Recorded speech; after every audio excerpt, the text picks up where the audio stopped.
It's one of the great crimes of the 21st century, and being supported by Britain. The idea that there is an established pattern of deliberate massacre of civilians, I simply reject. We cannot become part of a lawless international system which uses mass murder as a weapon of war. If you're looking at British foreign policy interests and who are the powers in the world that explicitly mean us harm, Britain has every right to supply arms to Israel. You're denying Amnesty International, Human Rights Watch, the United Nations. You have explained very well the British policy of staying alongside our ally, but it's taken us into a moral cesspit. Hello and welcome to the Fourcast. Is the UK government complicit in the destruction of Gaza? That's the assertion in the new book by journalist and polemicist Peter Oborne, with both Keir Starmer and Rishi Sunak and many of their ministers under fire for backing what he calls Israel's criminal assault following the Hamas attack of October the 7th. What's more, he says the British media played its part too, colluding with the government as well as misrepresenting or underreporting those voices opposed. Well, Peter Oborne is with us today, as well as someone who doesn't necessarily agree with many of these arguments. Edmund Fitton-Brown, a former UK ambassador to Yemen, previously a UN monitor, and now a senior fellow at the foreign affairs think tank RUSI. Peter, the book is called Complicit, and you don't hold back, and you believe that there are legal and moral wrongs that the British government has committed. There certainly are. Well, we start off with the atrocities committed by Hamas, terrible atrocities committed on the 7th of October. And then you look at the British government response, start off maybe with Sunak going there, where he was right. It's a bit like after 9/11, Tony Blair going to Washington. What he didn't do was issue warnings. Because by the time Sunak, it was only about 10 days after the 7th of October, he got there. But by then, Israel had started to pummel Gaza. 5,000 had been killed by the Palestinians, being killed by the end of October. 20,000 by the beginning of January. And whole families were being wiped out. They were it was indiscriminate slaughter and destruction. And I'm sure that Sunak, as Prime Minister, would have been briefed about that. And what he never did was issue a proper warning that we can't back you all the way. And the same was the case with the current Prime Minister, Starmer, who made this remarkable support for collective punishment issue on the Nick Ferrari show when asked, he was given a quote from one of the Israeli leaders saying, no fuel, no water, that sort of thing. It was the defence minister, wasn't it, who said he was going to cut off Gaza. And Starmer said, yes, they have that right to do that. Although he sort of said also they must obey international law, but it was a shambles of an answer. He did qualify it afterwards, didn't he? They clarified. He went on supporting it, and his fellow ministers, fellow shadow ministers, supported him for about a week. And then Starmer realised that it had not been a clever thing to say. It was an outrageous thing to say. He was supporting war crimes. But your basic contention is that Britain supported its ally. Yes, absolutely. But that is one part of the contention. Now, that raises the question, profound moral question. You support an ally when they commit war crimes, when they commit what most experts now regard as a genocide. And it is, you have to remember in the context of this conversation we're going to be having for the next half an hour, the enormity of the horror which Israel inflicted on Gaza. 20,000 children at least dead, killed by the Israelis. Torture. Look at the condition of Israeli prisons. The destruction of 90% of the housing in Gaza. The shooting of children. The targeting of children. The destruction of the health facilities, of hospitals, of schools. It's one of the great crimes of the 21st century and being supported by Britain. Now, throughout this period, of course, Israel said it did not target civilians, it did not target children, it was targeting Hamas, that any civilian death was collateral damage, that their enemy was not the Palestinian people. And the British government said, both the Conservative and the Labour government had stuck to this line that Israel has the right to defend itself. Yeah, well, by the way, the Israelis didn't say what you've just claimed they said. For instance, the president of Israel said words to the effect there are no innocents, everybody's guilty. There were comments that contradict the position of the government. I'll give of course. What contradict? From different ministers. If you look at the figures. statements made as assembled by South Africa in its very powerful case at the International Court of Justice, there was genocidal talk from the top of the Israeli administration right from the start. So, Edmund, I mean, just take on Peter's basic first contention that the British government should have done more than just offer its support to an ally, that it should have warned much more vociferously about the need to adhere to international law and to not commit war crimes. Yeah, so I think I would take issue with that, because Britain, in doing that, would have been staking out a unique position in the Western Bloc. It would not have been consistent with what any of our allies were doing. Why is that wrong? So give me a minute. Yeah. I mean, I appreciate that there may be times when it is necessary to stake out a unique position if you're absolutely certain that everybody else has got it wrong. But the British government was not certain that everybody else had got it wrong, and the alliance with Israel does matter. The fact that Israel was responding to an extremely serious, arguably the worst terrorist attack of modern times, that also does matter. And I must take issue with one thing which Peter said very specifically about the allegation of genocide. I simply don't accept it, and I don't believe that it is remotely established that there is even a credible indication of genocide. In the case of the UK government, they also do not accept that. Well, the ICJ allegation. says there is a plausible case. They spoke of a plausible case. Also, as you know, the United Nations Commission made a rather more aggressive case against Israel, which they laid out, I think, in September, although all three of those commissioners had actually resigned their position back in July. And if you look at that, it gives you the best possible indication of what Israel is up against in terms of its public relations. And that is that these are three people who had a long-standing conviction against Israel. And they were, when they finally let this allegation of genocide drop, it was a sort of a parting shot of a very, very long and completely one-sided campaign.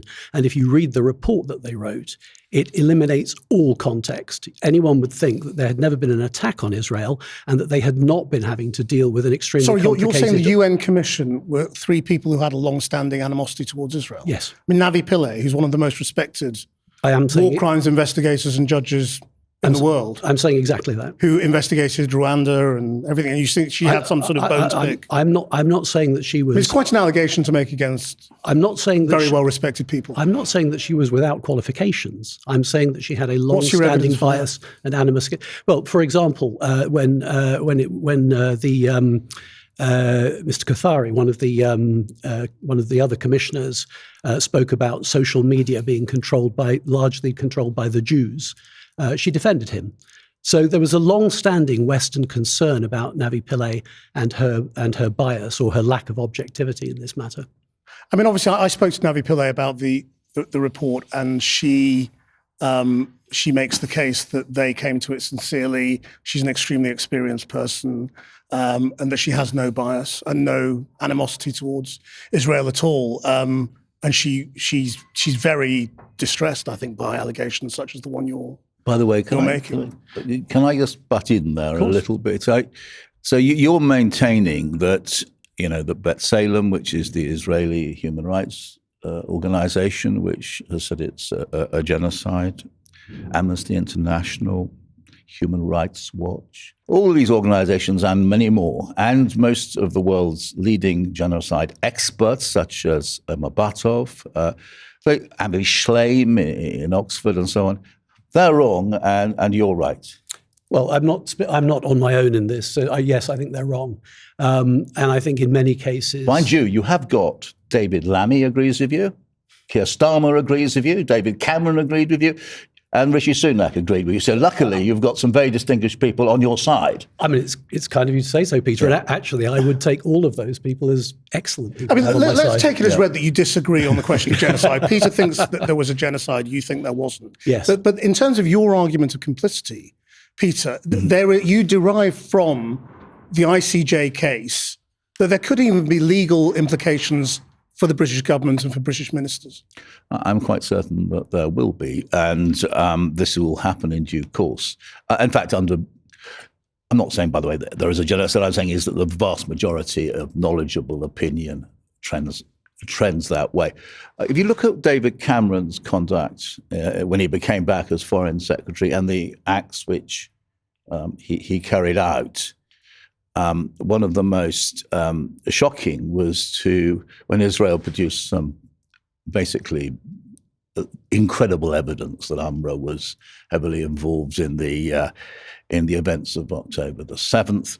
They produced this, which has been shown. Today's report from the ICJ shows that's nonsense.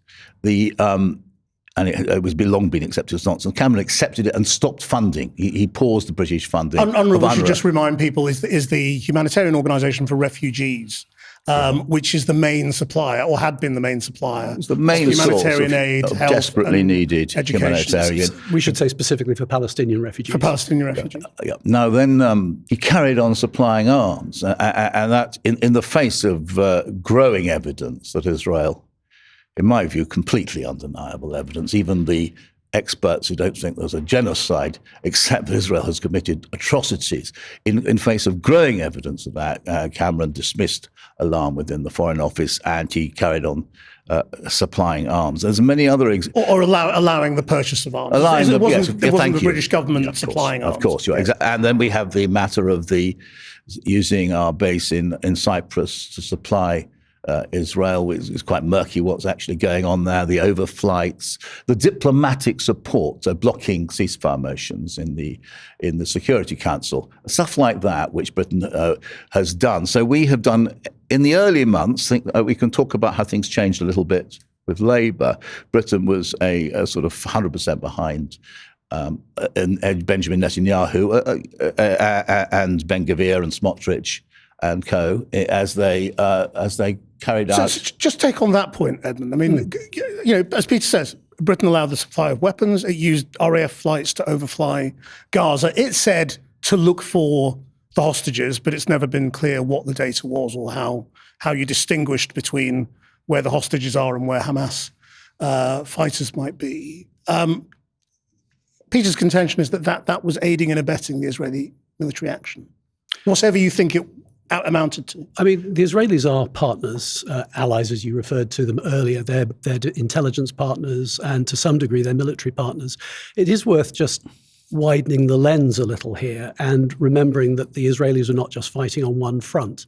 They were also, of course, the Gaza campaign was running for these 2 years, and there was a great deal of rocket fire coming from Gaza as well in the early stages. But you also then had sustained attacks on northern Israel from Hezbollah, Lebanese Hezbollah.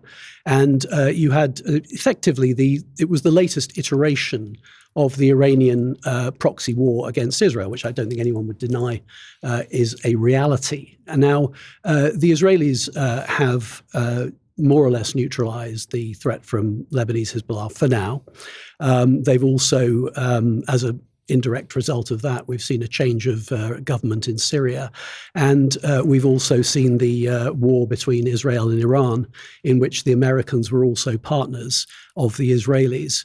And if you're looking at British foreign policy interests and who are the powers in the world that explicitly mean us harm, and of course I would include the Yemeni Houthis in this as well. Britain has every right to supply arms to Israel, just as our main ally, the United States, continues to do. And so the aim of RAF flights as well would have been right to help Israeli intelligence. I have no problem with the British helping Israeli intelligence and military operations. So just explain then what you think the relationship is. Why is that relationship so important and beneficial to Britain? I think to a large degree it's related to common enemies. So, the Israelis obviously suffer those threats that I've just mentioned. If you look at those from a British point of view, you could perhaps make a case that Lebanese Hezbollah is marginal. But of course, Lebanese Hezbollah took a lot of British hostages, and they have a lot of Allied blood on their hands, American and French blood on their hands as well. The Houthis are obstructing commerce in the Red Sea.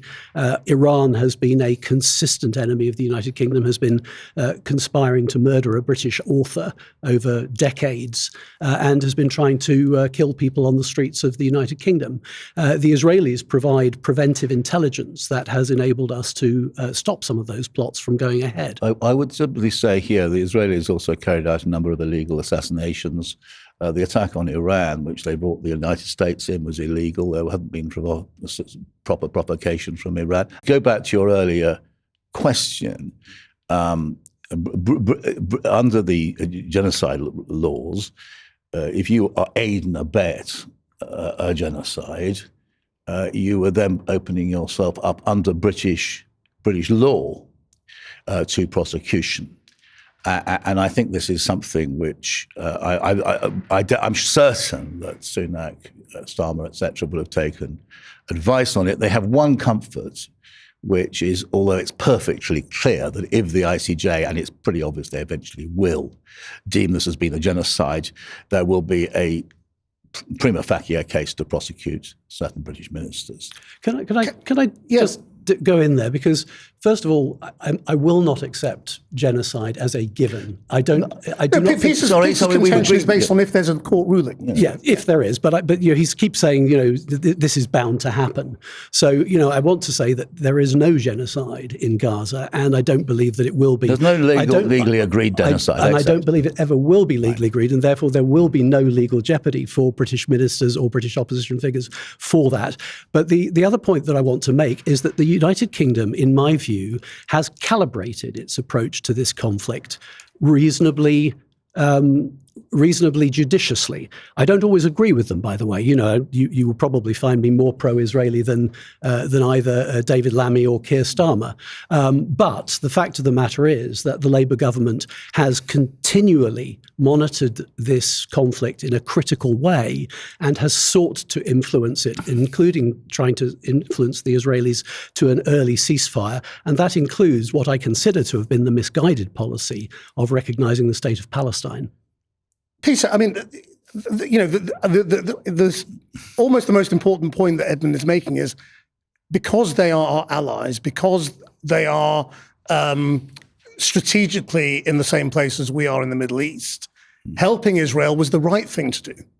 Yes, I'm Mr. Fitton-Brown, when you were ambassador to the Yemen, I went to Yemen in 2016 and saw. And when you were ambassador, I dare say you were in Riyadh. No, I was in Jeddah. I saw a humanitarian catastrophe visited on Yemen by, again, British-backed bombing. I saw the bombing of hospitals. I saw the slaughter of civilians. There you are in Jeddah. And I also, because I'm part of an investigative journalist, I learned of the deep concern inside the Foreign Office, then as now, that the Britain was party to war crimes. What is your position? You have a record here of supporting the mass slaughter of Arabs. And you did this in Yemen as British. I'm sorry, it's a very serious matter. It isn't something you should laugh about. No, it's a laughable accusation. It is the slaughter of Arabs in the Yemen and now the slaughter of Arabs in Gaza. These are two, you have defended British government policies in each case.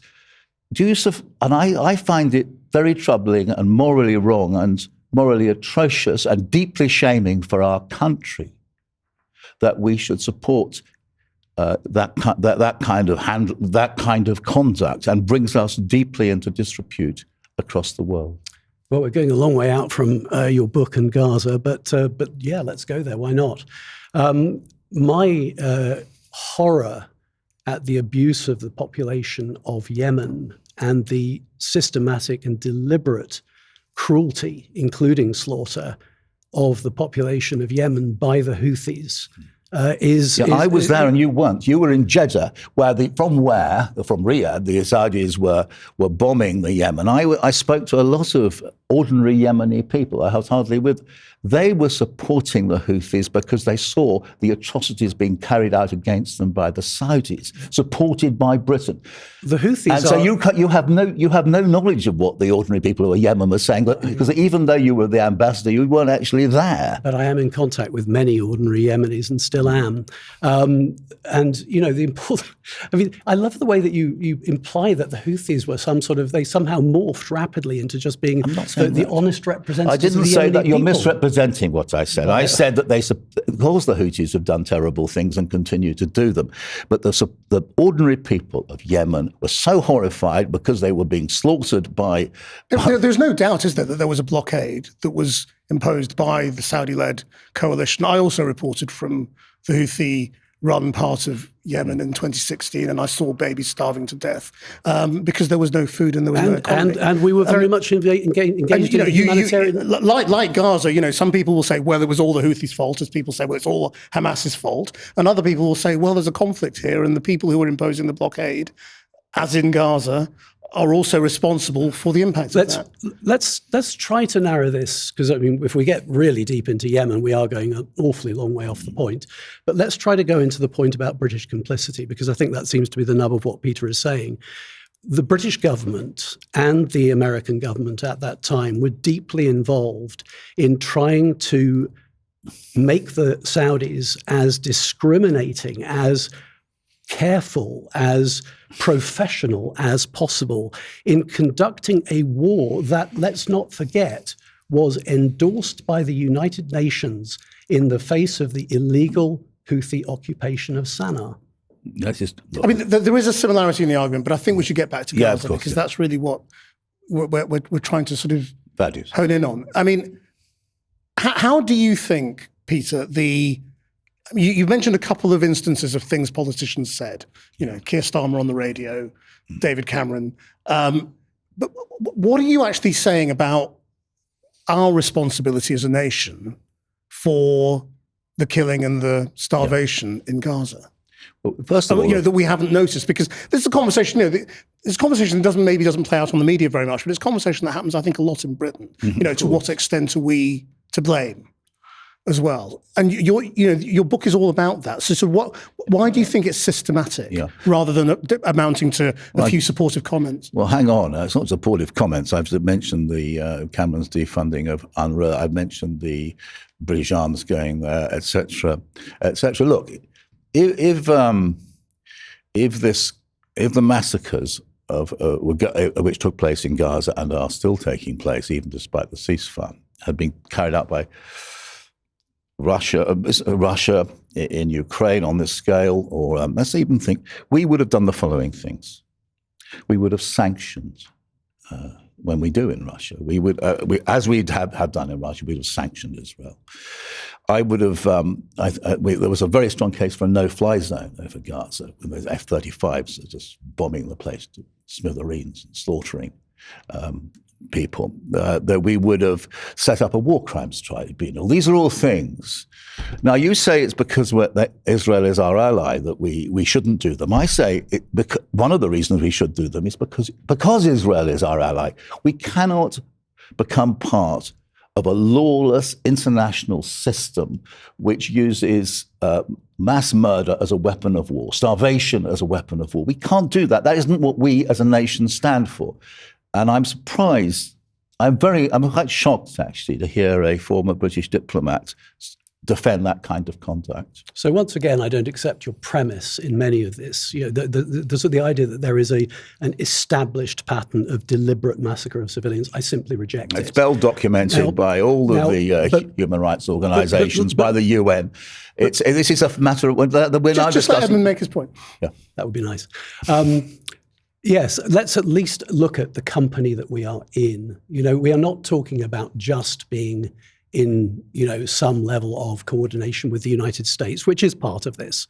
It's partly British foreign policy over many years, of course, has been, partly about a close relationship with the United States. Now, that's just a fact of the matter. I'm sure you can make objections to it, and I wouldn't necessarily disagree with those objections, but that is a guiding principle that both of our political parties have accepted over decades. But it isn't just the United States. We're also very much in step with Germany on this. We're very much in step with Japan on this. We're very much in step with France on this. There is no international unanimity, certainly not in the West, against British policy on Gaza.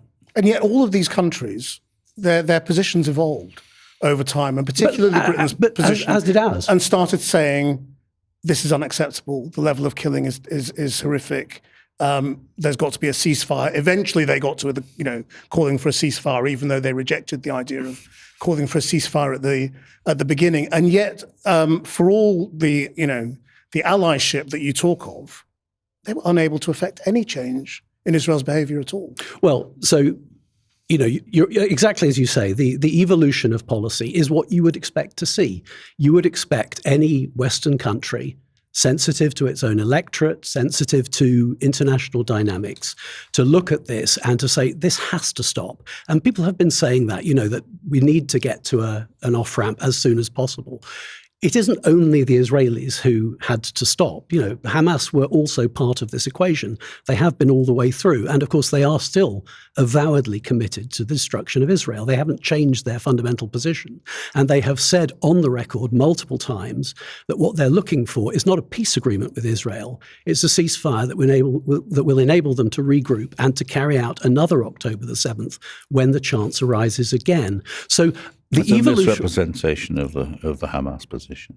You think they're looking for a peace agreement with Israel? Yes, they are. They've made it quite. What has been tragic is again and again, one of the things which has been tragic in the course of this carnage has been that there have been peace movements towards peace which have been blocked by Netanyahu, particularly when he breached the ceasefire in March this year.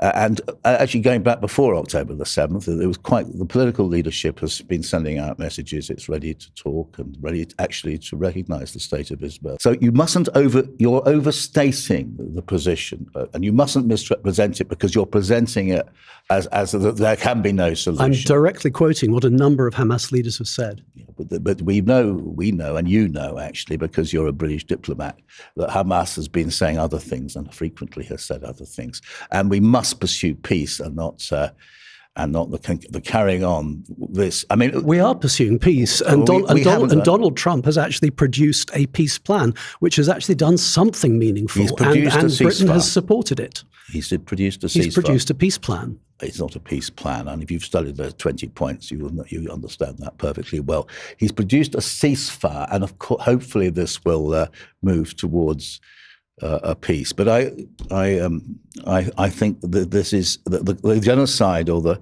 carnage is such. The Economist estimates that between 4 to 5% of the population of Gaza has been killed. That's probably about 100,000 people. Others think it's more. If that was in Britain, that would be about 3 million of us. So I don't accept that figure either. You don't accept this figure, I know. There's a lot of facts which you find difficult to accept. You're in a state of denial. But many people talk about between 60 and 70,000 casualties. You're denying Amnesty International, Human Rights Watch, the United Nations. You're in a small place, along with you, Mr. Netanyahu, perhaps Ben-Gvir. One of the problems of the British government has been you have explained very well, very articulately, the British policy of not trying to offend the United States, of staying alongside our ally. But it's taken us in to a moral cesspit. Let me just move us on to another part of your argument, Peter, which is why complicity in your framing has been acceptable in Britain, and the conversation that we've had around it, the way it's been framed, the way it's been reported in the media, and the way that we describe people and deaths on both sides. Why do you think it's been distorted and wrong? I look at the conduct of the mainstream British media in the way that it's reported the events since October the 7th. And it's been shocking. I mean, the greater value attached to Israeli people who've been killed by Hamas, the Israelis, than the Palestinian. Just explain why you think, how has that happened? What are the examples, if you like? The most desperate day of the war, 22 Israelis killed. Terrible. But, the same day, something like 200 Palestinians were killed. There's a basic racism about Western reporting. An Israeli person who's been killed, it's a terrible tragedy. I'm all for it. Give them a name, give them a job, explain what they were doing. Palestinian person who gets killed, doesn't matter. Let's look at the treatment of Palestinian journalists. More than 200, I think, according to the latest numbers, have been killed, many of them targeted. What attention has been given to that in the Western media? Very, very little. The targeting of aid workers, well over 300 UNRWA workers killed. Nobody notices. All of these things have been reported, though, haven't they? I mean, Not really. And they are part of the conversation. It's part of the protest movement. It's part of all the activist conversation. The protest movement has been largely ignored, and it's been systematically smeared by the British media. I have a chapter on this, about how the fabricated stories published all over the mainstream media, making out that they're terrorist supporters or Hamas supporters or anti-Semites or violent thugs. These protesters who've been walking through British streets week after week, protesting simply in favour of international law. They've been they're on the same side as the United Nations, the International Criminal Court, the International Court of Justice, against war crimes and for peace. Where do you think the bias is in the framing of that? Because obviously, people on Edmund's side of the argument tend to call those hate marches. Well, exactly. And describe, that is gross misrepresentation. But that's not how the media tends to describe. No, the media bought. I've done one of my chapters. I look into this. I show how the media presented the marches as violent, and I show that in fact they were incredibly peaceful. And indeed, the far-right marchers who disrupted, let's say, at the Cenotaph, they were a bit embarrassing for the media. The media doesn't like to pay attention to the fact of the extraordinary far-right support which Israel's generated. Tommy Robinson, Nigel Farage, the fact that there's this coalition between the British government and the far right. Disputes he's far right. Well, I won't. I'm happy to say he's far right, I can assure you. Can I please at least make the point? I do not associate with people like Tommy Robinson. Yeah, but he's there. There he is in Israel at the invitation of the Israeli government, and that is a problem, that you have very ugly forces in Western society supporting Israel as it slaughters Arabs in Gaza. What do you make of the way it's been framed? I mean, do you think it's been fair? I was surprised when we were preparing for this that this was a significant part of Peter's argumentation, because I would have thought that on this particular point about alleged media bias for Israel, I hadn't really heard that before. It's an unusual point of view. Now, for example, because Israel supporters feel the media is against them. I don't want to get into. I don't want all of us, whatever our point of view, we will always say that we feel that the media is not representing it properly. And I've talked a good deal to people in the BBC, and people in the BBC have said, we're attacked all the time for being pro-Israeli, and we're attacked all the time for being anti-Israeli. And we can only sort of surmise that we may be roughly in the right place. Now, I realize that's rather approximate, and it's maybe not a very scientific basis on which to make an argument. But I would say that in general, whether you feel that the media has lent slightly one way or the other, I think the argument that the media has been systematically pro-Israeli is eccentric. It is striking. I mean, having just come back from Israel, I know you've been there as well recently. I mean, I found with my TV cameras, people in Israel much more hostile towards British journalists, and particularly they would say, "Are you the BBC?" And when you say, "No, we're Channel 4," they say, "Okay, well, at least you're not the BBC." They think the BBC is against them. And by the way, you're saying, well, actually, they were in favour. Look, structurally they are, and I look forward to somebody rebutting. I put these points to BBC executives, the relevant BBC executives. They can't answer them. Let's go beyond the BBC, because it's, they're not here to defend themselves, and they say that we're a public service broadcaster trying to get it right. But because your criticism really goes beyond that, isn't it? It's the whole conversation in most of the media that most of Britain reads and watches that you feel has been slanted and racist. Yeah, and you can see that very graphic case in point over last weekend over the Maccabi fans and Aston Villa, where the Prime Minister intervened against police advice. And has got a bloody nose for it politically because he's been proved to have been wrong. I mean, and the media coverage of that was fanatically. We must this is a free speech issue. This is a fairness issue. You've got to let the Maccabi fans into Britain, even though they're known for their genocidal chants and their violence and death to Arabs and all the rest of it. And the media cast that as went after an MP called Ayub Khan, who'd been calling for Maccabi fans to be banned. It was a racist campaign against Ayub Khan. I saw one remark by a shock jock saying he should go back to Pakistan. This is on a respectable channel. He's been suspended. Thank God for that. But I mean, and that was a very clear example. I think one of the arguments I do make in this book is the far right fascist Islamophobic arguments being made for Israel and allies that the pro-Israel side has got. And Starmer, in my view, and it's shaming in a British Prime Minister, was, as part of Labour's strategy to win over the Red Wall voters, win back the voters who've gone to reform from Labour, actually basically doing what they wanted, appealing to them by siding against Ayub Khan and with Maccabi fans.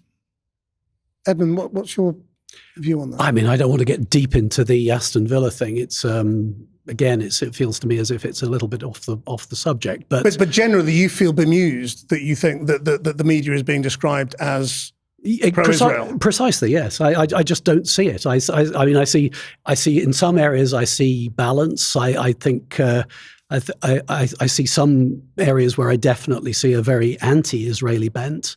I'm not sure where I see the pro-Israeli bent, but I can believe that it might exist in some newspapers. But I would have thought on balance. Try reading the Times. What about it's extraordinary. You read the Telegraph and you don't think it's pro-Israeli. I mean, it's very odd, actually, the mental outlook you're betraying. So as a matter of fact, I don't particularly read the Telegraph. And if you say it's pro-Israeli... Try reading the Spectator, old boy, or the Times. But these are outlets that are open about their position. There's nothing wrong with that. And they're private outlets as well. I mean, let's go back to the BBC. The BBC is under pressure over justifying the licence fee and what that implies in terms of its obligations to the British people. And they're walking a tightrope. And I don't think they always get it right, but I don't think they get it systematically wrong. I'm afraid they do, and they've systematically kept from their audiences vital information for the understanding of how this war has progressed. Finally, Peter, I mean, you built a case in your book which is basically arguing our politicians, our political decisions, our media, our national conversation makes us complicit as a nation in what has happened in Gaza. What are you hoping people will do as a result of reading that? Well, one of the things which is very hard to remember is that the vast majority of the British people are decent people. Right from the outset of this conflict, the majority of the British people have been for a ceasefire. They have been for the rule of law. I think now I have made the case in this conversation, but much more thoroughly in the book, that British ministers have been complicit in what is likely to be judged to be a genocide. I hope that these ministers will be brought to justice. There must be accountability.